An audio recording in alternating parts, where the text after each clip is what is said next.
การสื่อสารของเราดียุโรปจังพร้อมเราอเมริกาจังพร้อมเราคนทั้งโลกจังซอยเราย้อนการสื่อสารท่านที่จริงแล้วเราสู่รัสเซียบ่ได้แล้วแต่การสื่อสารเราแข็งเห็นบ่นั่นแหละคือยายเพชรแม่เพชรนั่นแต่ก่อนก็ด่าลุงสิเป็นธรรมดาบ่เดี๋ยวนี้ก็เข้าใจไปฮู้จักความจริงไปมาเห็นต่างประเทศมาเห็นคนลาวในต่างประเทศอ้าวเขามายังอยู่นี้ไปตักบาตรญาติทานบุญวัดซักกิโนในเท็กซัสลูกสาวก็ห้วย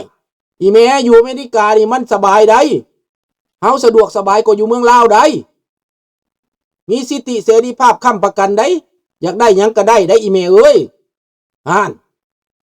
อยากได้เฮือนหลังใหญ่ได้รถหลังงามคันงามก็ได้แม่เอ้ยมีโอกาสข้าพเจ้าก็เห็นคนเปลี่ยนไป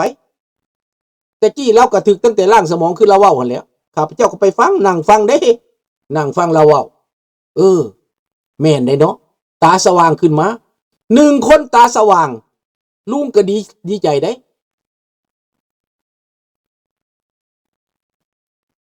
ไปเห็นลาวเท่าอยู่ในเท็กซัสในซักกิโนน่ะคนลาวปลูกบ้านปลูกเฮืองปลูกว่าเฮ็ดคืออยู่เมืองลาวนี่ตีกองกินเหล้าตีบุญเฮ็ดบุญปีใหม่บุญบังไฟก็มีบุญช่วงเฮือก็มีละทั่วทุกรัฐทุกเมืองมีแต่คนลาวเป็นบ้านเป็นเมืองอยู่จัดงานคนลาวก็อยู่อเมริกาก็มาลินน้ำมวนคนลาวก็ได้ลูกเขยลูกไผ่อเมริกาก็บ่อึดการงานก็ดีเห็นบ่ล่ะคนเฮามารู้จักเปรียบเทียบเนาะเอาละมื้อนี้ก็ขอบอกขอบใจน้ำลูกหลานทุกคนผู้รับฟังรับชมขอพวกท่านอยู่เย็นเป็นสุขขอพวกท่านขยายบทบาทบารมีไปสู่ลูกสู่หลานทุกคนให้เข้ามาร่วมฟังกันแล้วเขาจะได้ความคิดความเข้าใจเนาะขอทุกคนจง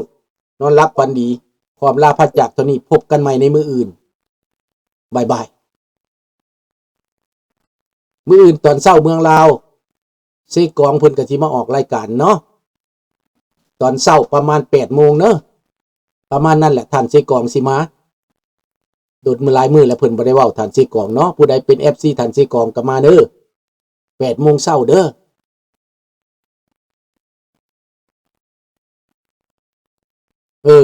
YouTube ก็มีโอกาสก็มีที่ดาบ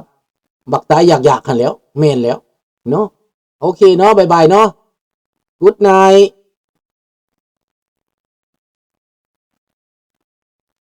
วันนี้ราตรีสวัสดิ์โชคดีทุกคนฟังย้อนหลังก็ได้เนาะ